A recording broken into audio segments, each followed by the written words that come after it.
What happens when a man who thinks the whole world owes him a listening ear sits across from a man who refuses to worship anyone? When Prince Harry walks into the Joe Rogan Experience expecting another soft platform to repeat his grievances, he doesn't realize he's sitting inches away from someone who calls out excuses for a living. No audience, no palace, just a table, 2 microphones, and 3 hours that spiral from awkward to explosive, until Joe finally says the words no royal has ever heard on air. You know what, man? I'm done. We're cutting this. The studio was dim, warm, and familiar to millions who only ever saw it through their screens. The neon signs hummed softly on the brick wall, a skull on one shelf, a row of supplements on another, 2 microphones, 2 headphones, a cluttered wooden table with ashtrays, half-drunk water bottles, and a stack of Joe Rogan's notes that looked suspiciously untouched. Joe slipped his headphones on, glanced at his producer through the glass, then turned toward his guest. 3, 2, 1, and we're live. He flashed his trademark grin. Prince Harry is in the building, ladies and gentlemen. Or, I should say, Harry. You've been just Harry for a while now, right? Across from him, Harry adjusted his headset, jaw tight. He wore a dark sweater, expensive but deliberately casual, as if he'd tried to dress like any other podcast guest, and still ended up looking like a royal trying to cosplay relatable. Yes, Harry replied. I gave up the titles. I've said that many times. Joe chuckled. Yeah, but you still put Prince in the book title, man.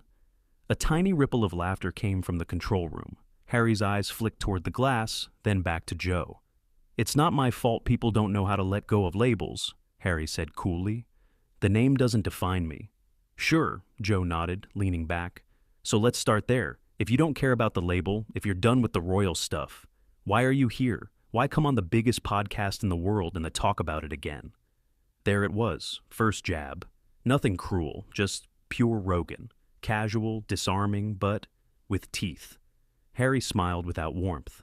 I'm here because there's still a lot people don't understand. The narrative has been twisted. I'm tired of everyone else monetizing my story. Joe raised his eyebrows. Monetizing your story? Didn't you do a Netflix series, a book, a couple of documentaries? That's called reclaiming my voice, Harry cut in, his tone already sharper. There's a difference between profiting off lies and telling your truth.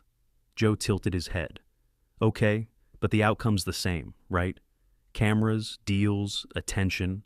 You walked away from the crown but walked straight into Hollywood. That's kind of a lateral move. Harry's jaw clenched.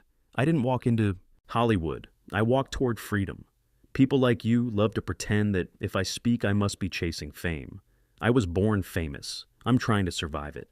Joe watched him for a moment, the way a fighter studies an opponent's stance before throwing the next punch. All right, he said, let's talk about that. You say you're surviving fame, but man, you're still doing this. You're sitting here, cameras, millions watching.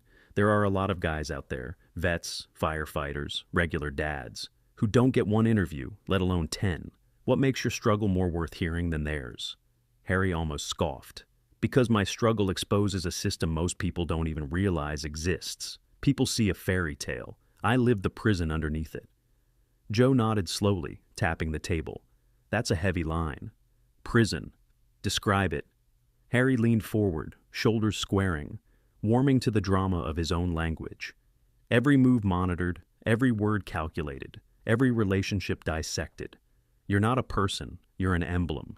Even your grief belongs to the public. When my mother died, the world cried more loudly than my own family. The institution decided what I should feel, when I should appear, what I should say. That's not family, Joe. That's machinery. For a brief moment, Joe's expression softened. He'd seen that look before in the eyes of soldiers, addicts, broken fighters. Pain and ego tangled together. Okay, Joe said quietly. That part, I believe, losing your mom like that, brutal, no argument. Harry relaxed a fraction. But, Joe added, here's where people get hung up. You talk about that pain, but you also throw gasoline on the fire. Interviews, books. You say you want privacy, but then you give the whole world front row seats to your therapy sessions. Can you see why that confuses people? Harry's eyes hardened again. Privacy, he said slowly, as if teaching a child. doesn't mean silence, it means control. I decide what I talk about. That's my right. Joe shrugged. Sure, but it also means people have the right to think, hey, this dude kinda likes the spotlight. And people have the right to be ignorant, Harry replied briskly. Your listeners are free to misunderstand me if that makes them feel better. A beat of silence. Joe blinked, just once. Did you just call my listeners ignorant? Harry's mouth curled into a thin smile. I said people who don't understand nuance are ignorant. If that applies to your listeners, that's not my problem. Inside the control room, the producer mouthed the silent, whoa. Joe let out a short laugh, but there was no humor in it. Okay, man, that's one way to start. He shifted in his chair, leaning in again. Let's talk about your brother, William. Harry's shoulders tensed. Joe continued. In your book, you talked about fights, shouting, physical stuff. Do you regret putting that out there? Or was that another reclaiming your voice moment? Harry's gaze went flat. The only thing I regret is trusting people who never protected me, William included. I didn't expose anything that wasn't already rotting underneath the surface. But he didn't write a book about you, Joe pointed out. You drew first blood in public. Harry's laugh was sharp. Oh, come on. The British press has been writing books about me my entire life. I just finally responded. Funny how the world only calls it too much when I defend myself. Defend, Joe repeated. Or attack. Harry's eyes flashed. Spoken like someone who's never been hunted by cameras from the age of 12. Easy to sit in your Texas studio and moralize. Joe's expression cooled. I don't moralize. I ask questions. Right, Harry snapped. Questions packaged as judgment. You're not fooling anyone.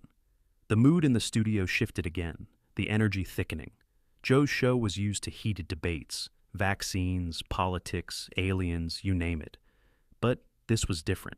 This wasn't two guys trading ideas over cigars. This was a man dragging the entire weight of a monarchy into the room and daring anyone to question his version of events. Joe inhaled slowly. Look, Harry, you came here, remember that. I didn't drag you in. You wanted this platform. I wanted an honest conversation, Harry shot back. Not another performance of, let's pretend we're neutral while we interrogate the spare.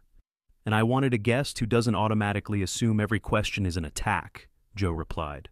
Their eyes locked. For a brief, dangerous second, it felt less like a podcast and more like the first round of a title fight. Both fighters still on their feet, but already throwing harder than they planned. Joe broke the stare, glancing at his notes, then back at Harry. Okay, he said. Let's talk Meghan, because you knew it was coming. Harry's shoulders squared again. Of course, because the world still can't handle a woman of color marrying into that family without dissecting her every breath. Joe shook his head. It's not about that for a lot of people, man. They see a pattern. Every time something goes wrong, it's the crown, the press, the institution, the racists, the tabloids. It's never you two. Harry's reply came low and icy. That's because we're not the problem. Joe's fingers drummed lightly on the table. Yeah, he said softly. We'll see what people think after they hear the rest of this. And somewhere in that sentence, in that casual challenge, something in Harry's expression shifted from defensive to dangerous. As if he'd decided this wasn't an interview anymore. It was a battleground, and he had just declared war on the host. The air. Inside the studio had shifted. Thick, electric, almost humming with an invisible voltage. The neon lights behind Joe flickered subtly, as if reacting to the tension between the two men. Joe sat back in his chair, elbows on the armrests, fingers interlaced. Across from him, Harry leaned forward, arms crossed, jaw tight, wearing the expression of someone who believed he was being persecuted rather than interviewed. Joe cleared his throat. All right, he said calmly.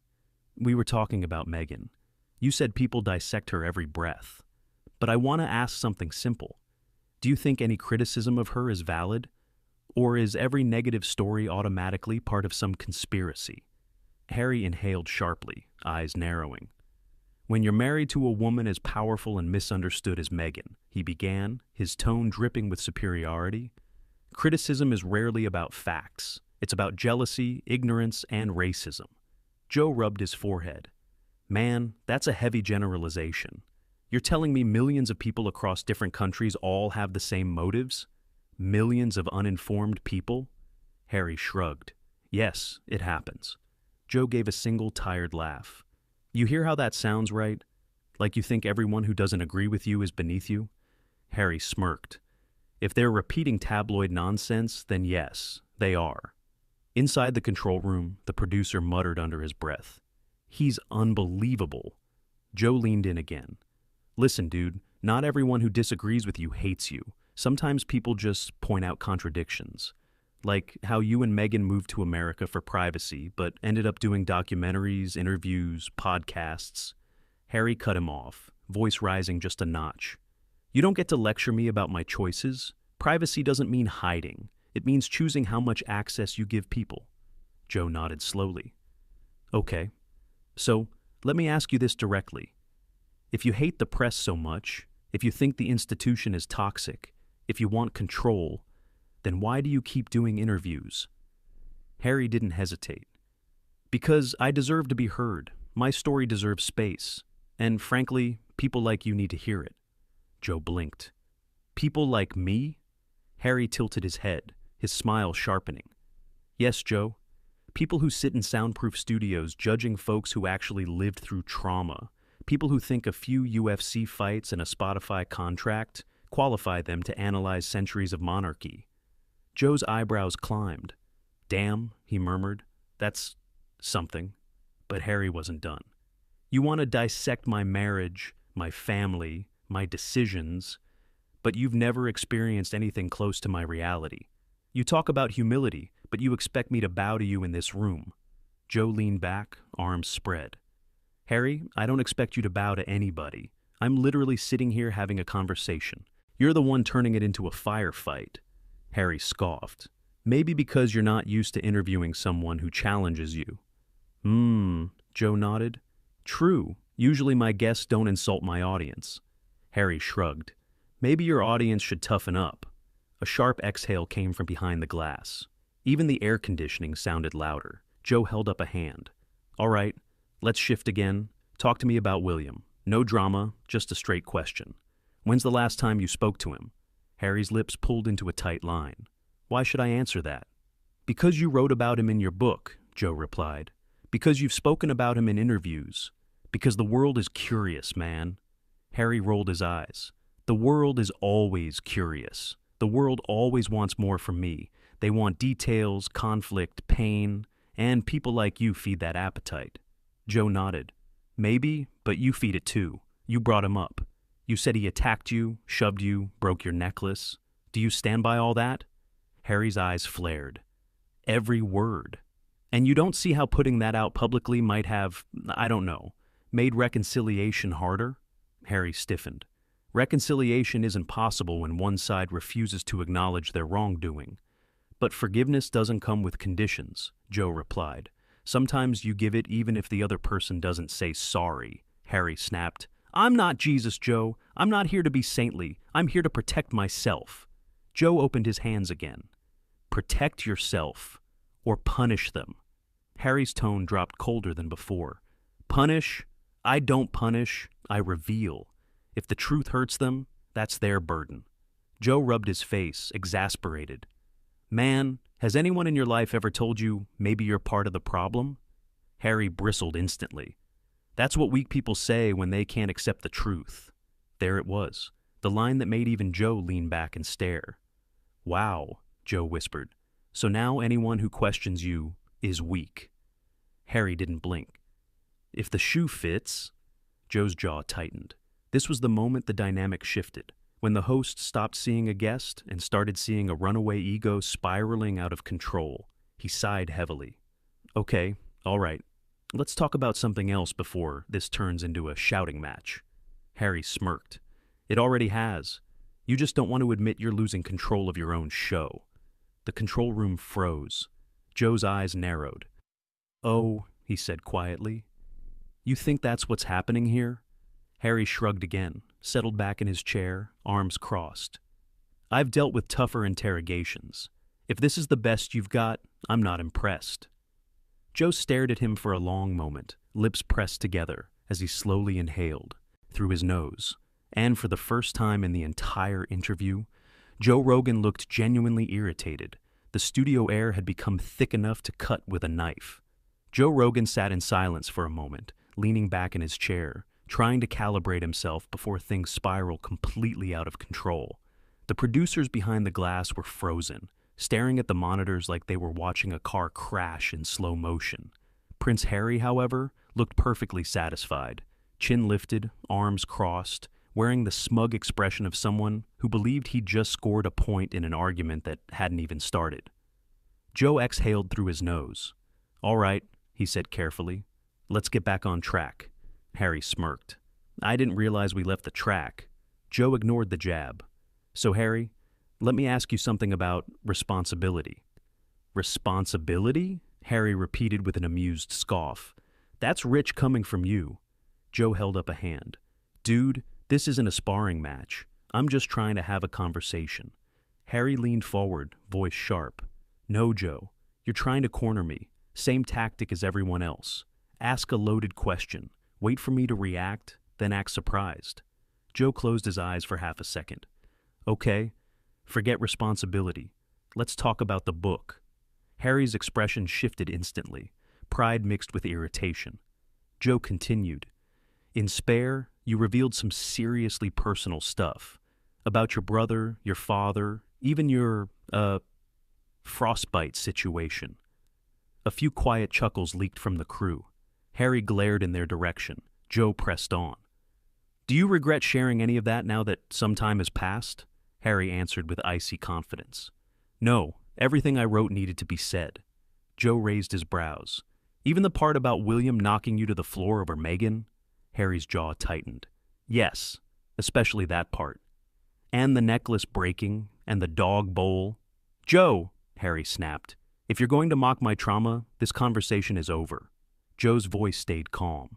"I'm not mocking anything. I'm asking if maybe, just maybe, you overshared." Harry scoffed loudly. "Overshared? That's the problem with the world. Everyone's too sensitive. How else was I supposed to tell my story? Whisper it to myself in the mirror?" Joe leaned forward, elbows on his knees. "No one's asking you to hide, but there's a difference between being open and dumping every private detail to the public." Harry shrugged. "The public deserves the truth." Joe blinked.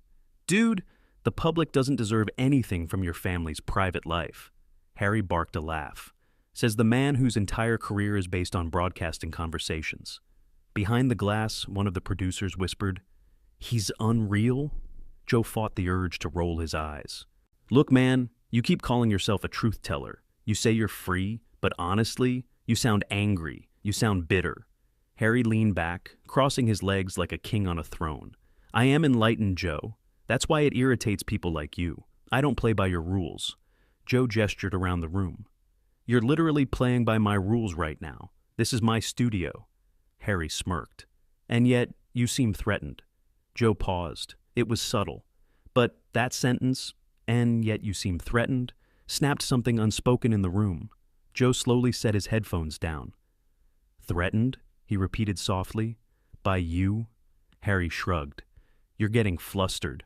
Joe blinked slowly. "All right, let's talk about William again." Harry's face darkened instantly. "No." The word came sharp and stiff. "That topic is closed." Joe pressed gently. "Why? You've been open about everything else." Harry growled under his breath. "Because I'm tired of you people asking me the same questions. William this, William that. Maybe talk about my achievements for once." Joe gave him a long, incredulous stare. "Okay, what achievement would you like to talk about?" Harry hesitated for a second, just long enough for Joe to notice. Then Harry snapped, "You wouldn't understand." Joe leaned back, folding his arms. "Try me." Harry straightened in his seat, posture stiff, chin high. "I've built a global platform. I've redefined what it means to be a modern royal. I've exposed corruption. I've inspired millions." Joe stared at him. "Did you, though?" Harry's nostrils flared. "What's that supposed to mean?" Joe kept his voice even. "I mean, when people think of you now, they don't talk about your accomplishments. They talk about the interviews, the drama, the fights, the complaints." Harry pointed a finger at him. "Because the media twisted everything." Joe lifted his hands. I'm not the media. I'm one guy asking you questions you agreed to answer. Harry rolled his eyes again. You Americans are all the same. That was it. The room shifted. Everyone felt it. Joe leaned in, voice dropping lower. What's that supposed to mean? Harry shrugged casually. Blind patriotism, loud opinions, no understanding of real monarchy. You worship celebrities and pretend it makes you important. Joe blinked once, twice. Then he sat back in his chair, his tone suddenly colder. Harry, be careful. Harry chuckled arrogantly. Careful of what? You? Joe didn't smile. No, careful you don't lose whatever sympathy you have left. Harry flicked a hand dismissively. I don't need sympathy from peasants. The control room froze. 2 camera operators stiffened. A silence slammed down like a hammer. Joe slowly leaned forward. Peasants? He repeated, almost whispering. That what you think of? People? Harry's smirk didn't fade. If the word fits. Joe inhaled deeply. You do realize you're not in a palace, right? You're in Texas, in my studio, with my team, with regular people. Harry shrugged. And Joe lowered his voice to a near growl. You're not doing yourself any favors, man. Harry laughed softly. I don't need favors. I'm Prince Harry. And for a second, just a second, Joe looked like he was genuinely considering ending the interview right then and there. But instead, he said, let's take a break. Harry smirked triumphantly. I thought you'd say that. Joe didn't reply. He just stood up and walked off camera. For the first time in the entire interview, Harry's smirk wavered. The break felt like an hour, though it lasted barely 4 minutes. The studio pulsed with a different kind of energy now. Not tension, but anticipation. The crew whispered among themselves, stealing glances at Harry, who sat alone at the table, still perfectly smug, still tapping his fingers like he was waiting for servants to return with tea. But Joe Rogan was nowhere near that table. He stood just off camera, arms crossed, talking quietly with a producer who looked pale. You sure you want to finish this? The producer whispered. Joe exhaled through his nose, eyes fixed on Harry. We're finishing this, he said, but on my terms. When he walked back toward the table, the change in him was visible. He wasn't the relaxed, laughing host anymore. This Joe Rogan was still calm, but in the way a storm is calm right before it hits. He sat down, adjusted his mic, and stared at Harry for a long moment. We good? He asked. Harry smirked. I don't know, Joe. Are you good? You seemed awfully flustered before. Joe ignored the provocation. Let's keep going. The cameras flicked back on. Joe leaned forward. Harry, before the break, you called the public peasants. You understand how... Harry cut him off with a scoff. Oh, for God's sake, you Americans can't take a joke? It was sarcasm, Joe. Joe raised a brow. You said it 3 times. Harry flicked a hand. Well, some truths slip out when one's exhausted. Joe stared at him. So, you meant it. Harry's eyes narrowed. I think people need to stop being so dramatic about words. Joe pressed. And you don't see how calling ordinary people peasants might reflect badly on you? Harry leaned back with theatrical boredom. If people are offended, maybe they should examine why the word fits. A couple of crew members exchanged stunned looks. One whispered, He's digging his own grave. Joe exhaled deeply, too deeply. Harry, do you hear yourself? Harry shrugged. I hear someone speaking honestly, something the world clearly isn't used to. Joe's patience thinned visibly. All right, let's talk about Meghan. Harry's eyes sharpened instantly, voice turning defensive. What about Meghan? Joe stayed calm. There have been rumors. Harry leaned forward sharply. Rumors you will not repeat. Joe didn't flinch. You came here to talk, Harry. I talk to everyone the same way. Musicians, comedians, presidents. If there's something big in the news, then ignore it, Harry snapped. Stop feeding the tabloids' obsession with my wife. Joe folded his hands. I'm not feeding anything. I'm asking questions. It's what a host does. Harry gave a cold laugh. No, Joe. What you're doing is trying to corner me for entertainment. You want a moment. You want a meltdown. That's why I shouldn't have come back. Then why did you come back? Joe asked, tone suddenly sharper. Harry froze. Joe stared him down. Seriously, if all you do is blame everyone around you, why show up? Harry straightened, nostrils flaring. Because people deserve to hear my truth. At that, Joe actually laughed, a short, humorless exhale. Man, every time you say that, you sound less like a truth teller and more like someone who can't stand being questioned. Harry's jaw clenched. I won't be disrespected by mediocrity, Joe. Joe's eyes snapped up. The room froze. Mediocrity? Joe repeated slowly. Harry lifted his chin. Don't act surprised. You're not exactly interviewing heads of state. Joe leaned in, voice low. I've interviewed astronauts, neuroscientists, war heroes, philosophers, and legends. But I've never had someone sit here, insult everyone in the room, and act like the world owes him something.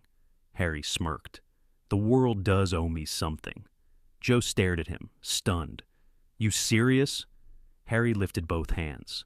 I was born into duty, into expectations, into a system that suffocated me. The least people can do is understand my pain. Joe blinked slowly.